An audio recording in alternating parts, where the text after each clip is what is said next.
अब जो कहानी मैं आप लोगों को सुनाने जा रहा हूँ वह है एक ऐसे आदमी की जिसको पता नहीं क्या सूझा कि वह शादी करने के लिए एक चुड़ैल के पीछे ही पड़ गया। वह उस चुड़ैल को पाने के लिए बहुत सारे हथकंडे अपनाए, पर क्या वह सफल हुआ? क्या वह चुड़ैल उससे शादी करने के लिए राजी हुई?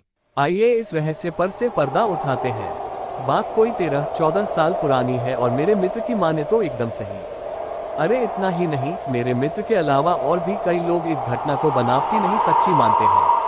कुछ लोगों का तो ये भी कहना है कि मेरे मित्र और चुड़ैल के बीच जो रोमांचक बातें हो रही थी उसके वे लोग भी गवाह हैं, क्योंकि उन लोगों ने वे सारी बातें सुनी। तो आइए अब आपका वक्त जाया न करते हुए मैं अपने मित्र रमेश के मुखारबिंदु से सुनी इस घटना को आप लोगों को सुनाता हूँ। उस समय रमेश की उम्र कोई 22-23 साल थी और आप लोगों को तो पता ही है कि गांवों में इस उम्र में लोग बच्चों के बाप बन जाते हैं, मतलब परिणय बंधन में तो बंध ही जाते हैं।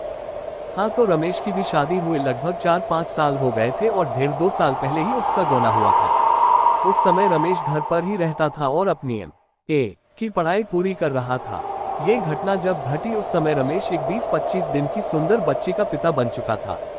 हाँ, एक बात मैं आप लोगों को बता दूं कि रमेश की बीवी बहुत ही निडर स्वभाव की महिला थी। ये गुण बताना इसलिए आवश्यक था कि इस कहानी की शुरुआत में इसकी निडरता अहम भूमिका निभाती है। एक दिन की बात है कि रमेश की बीवी ने अपनी निडरता का परिचय दिया और अपनी नन्ही बच्ची, उम्र लगभग 1 माह से कम ही, और रमेश को बिस्तर पर सोता हुआ छोड़ 4 बजे सुबह उठ गई।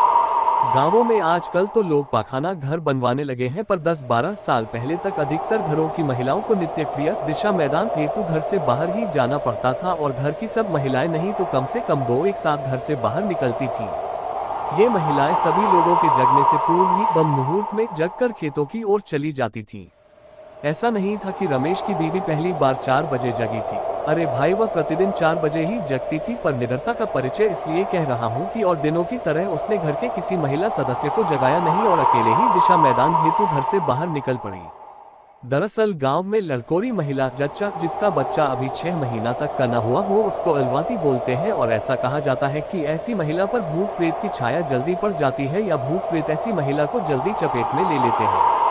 इसलिए ये अलवाती महिलाएं जिस घर में रहती हैं वहां आग जलाकर रखते हैं या कुछ लोग इनके तकिया के नीचे चाकू आदि रखते हैं। खैर, रमेश की बीवी ने अपनी निडरता दिखाई और वह निडरता उस पर भारी पड़ी। वह अकेले घर से काफी दूर खेतों की ओर निकल पड़ी। हुआ ये कि उसी समय पंडित जी के श्रीफल बेल पर रहने वाली चुड़ैल उधर घूम रही थी और न चाहते हुए भी उसने रमेश की बीवी पर अपना डेरा डाल दिया। हाँ, फर्क सिर्फ इतना था कि वह पहले दूर दूर से ही रमेश की बीवी का पीछा करती रही, पर अंततः उसने अपने आप को रोक नहीं पाए और जो ही रमेश की बीवी घर पहुंची उस पर सवार हो गई। रमेश भी लगभग 5 बजे जगा और भैंस आदि को चारा देने के लिए घर से बाहर चला गया। जब वह घर में वापस आया तो अपनी बीवी की हरकतों में बदलाव देखा। उसने देखा कि उसकी बच्ची रो रही है, पर उसकी बीवी आराम से पलंग पर बैठकर पैर पसारे हुए कुछ गुनगुना रही है। रमेश एक बार अपनी रोती हुई बच्ची को देखा और दूसरी बार दांत निपोड़ते और पलंग पर बेखौफ बैठी हुई अपनी बीवी को। उसको गुस्सा आया और उसने बच्ची को अपनी गोद में उठा लिया और अपनी बीवी पर गरजा, बच्ची रो रही है और तुम्हारे कान पर जू तक नहीं रेंग रही है। अरे ये क्या! रमेश की बीवी ने तो रमेश के इस गुस्से को नजरअंदाज कर दिया और अपने में ही मस्त बनी रही। रमेश का गुस्सा और बढ़े इससे पहले ही रमेश की भाभी वहां आ गई और रमेश की गोदी में से बच्ची को लेते हुए उससे बाहर जाने के लिए कहा। अरे ये क्या! रमेश का गुस्सा तो अब और भी बढ़ गया। उसे समझ में नहीं आ रहा था कि आज क्या हो रहा है। जो औरत उसकी बीवी अपने से बड़ों के उस घर में आते ही पलंग पर से खड़ी हो जाती थी, वही बीवी आज उसके भाभी के आने के बाद भी पलंग पर आराम से बैठे मुस्कुरा रही है। खैर, रमेश तो कुछ नहीं समझा, पर उसकी भाभी को सब कुछ समझ में आ गया और वे हंसने लगी। रमेश को अपनी भाभी का हंसना मूर्खतापूर्ण लगा और वह अपने भाभी से बोल पड़ा, अरे आपको क्या हुआ? ये उल्टी पुल्टी हरकतें कर रही है और आप हैं कि हंसे जा रही है। रमेश के इतना कहते ही उसकी भाभी ने उसे मुस्कुराते हुए जबरदस्ती बाहर जाने के लिए कहा और यह भी कहा कि बाहर से दादाजी को बुला लीजिए। भाभी के इतना कहते ही कि दादाजी को बुला लाइए, रमेश सब समझ गया और वह बाहर न जाकर अपनी बीवी के पास ही पलंग पर बैठ गया। इतने ही देर में रमेश के घर की सभी महिलाएं वहां एकत्र हो गई थीं और अगल बगल के घरों के भी कुछ नर नारी। अरे भाई, गांव में इन सब बातों को फैलते देर नहीं लगती, और अगर बात भूत प्रेत की हो तो और भी लोग मजे ले लेकर हवाई जहाज की रफ्तार से खबर फैलाते हैं। हाँ, तो अब मैं आपको बता दूं कि रमेश के कमरे में लगभग 10-12 मर्द औरतों का जमावड़ा हो चुका था और रमेश ने भी सबको मना कर दिया कि यह खबर खेतों की ओर गए दादाजी के कान तक नहीं पहुंचनी चाहिए। दरअसल वह अपने आप को लोगों की नजरों में बहुत बुद्धिमान और निडर साबित करना चाहता था। वह तनकर अपनी बीवी के सामने बैठ गया और अपनी बीवी से कुछ जानने के लिए प्रश्नों की बौछार शुरू कर दी। रमेश, कौन हो तुम? रमेश की बीवी कुछ न बोली, केवल मुस्कुराकर रह गई। रमेश ओझाओं की तरह फिर गुर्राया, मुझे ऐसा वैसा न समझ, मैं तुमको भस्म कर दूंगा। रमेश की बीवी फिर से मुस्कुराई, पर इस बार थोड़ा तनकर बोली, तुम चाहते क्या हो?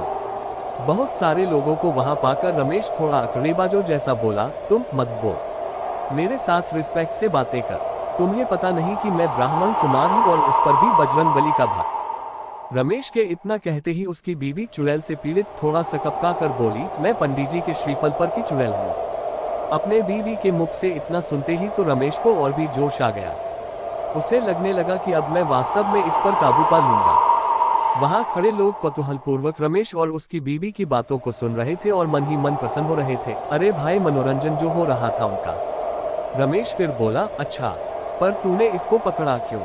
तुमके पता नहीं कि यह एक ब्राह्मण की बहू है और नियमित पूजा पाठ भी करती है? रमेश की चुड़ैल पीड़ित बीवी बोली, मैंने इसको जानबूझकर नहीं पकड़ा, इसको पकड़ना तो मेरी मजबूरी हो गई थी। यह इस हालत में अकेले बाहर गई क्यों? खैर, अब मैं जा रही हूँ, मैं खुद ही अब अधिक देर यहाँ नहीं रह सकती। रमेश अपने बीवी की इन बातों को सुनकर बोला, क्यों, क्या हुआ? डर गई ना मुझसे? रमेश के इतना कहते ही फिर उसकी बीवी मुस्कुराई और बोली, तुमसे क्या डर? मैं तो उससे डर रही हूँ जो इस घर पर लटक रहा है और मुझे जला रहा है।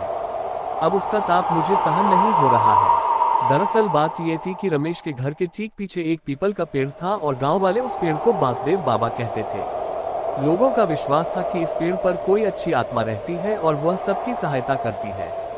कभी कभी तो लोग उस पीपल के नीचे जेवनार आदि भी चढ़ाते थे। और हाँ, इस पीपल की एक डाली रमेश के घर के उसी कमरे पर लटकती रहती थी जिसमें रमेश की बीवी रहती थी।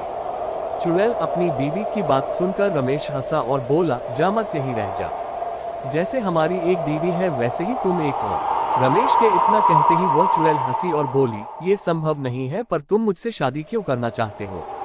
रमेश बोला, अरे भाई, गरीब ब्राह्मण हूँ, कुछ कमाता धमाता तो हूँ नहीं, तू रहेगी जो थोड़ा धन दौलत लाती रहेगी। रमेश के इतना कहते ही वह चुड़ैल बोली, तुम बहुत चालू है, और हाँ, ये भी सही है कि हमारे पास बहुत सारा धन है, पर उस पर हमारे लोगों का पहरा रहता है। अगर कोई इंसान वह धन लेना चाहे तो हम लोग उसका अहित कर देती है। हाँ, और एक बात, और वह धन तुम जैसे जीवित प्राणियों के लिए नहीं है। रमेश अब थोड़ा शांत और शालीन स्वभाव में बोला, अच्छा ठीक है, तुम जरा कृपा करके एक बात बताओ, ये भूत प्रेत क्या होते हैं? क्या तुमने कभी भगवान को देखा है? आखिर तुम कौन हो? क्या पहले तुम भी इंसान ही थी? चुड़ैल भी थोड़ा शांत थी और शांत थे वहां उपस्थित सभी लोग, क्योंकि सब लोग इन प्रश्नों का उत्तर जानना चाहते थे। चुड़ैल ने एक गहरी सांस भरा और कहना आरंभ किया, भगवान क्या है मुझे नहीं मालूम, पर कुछ हमारे जैसी आत्माएं भी होती हैं जिनसे हम लोग बहुत डरते हैं और उनसे दूर रहना ही पसंद करते हैं। हम लोग उनसे क्यों डरती हैं ये भी मुझे पता नहीं। वैसे हम लोग पूजा पाठ करने वाले लोगों के पास भी भटकना पसंद नहीं करते और मंत्रों आदि से भी डरते हैं। रमेश फिर पूछा, खैर ये बताओ कि तुम इसके पहले क्या थी? तुम्हारा घर कहाँ था? तुम चुड़ैल कैसे बन गई? चुड़ैल ना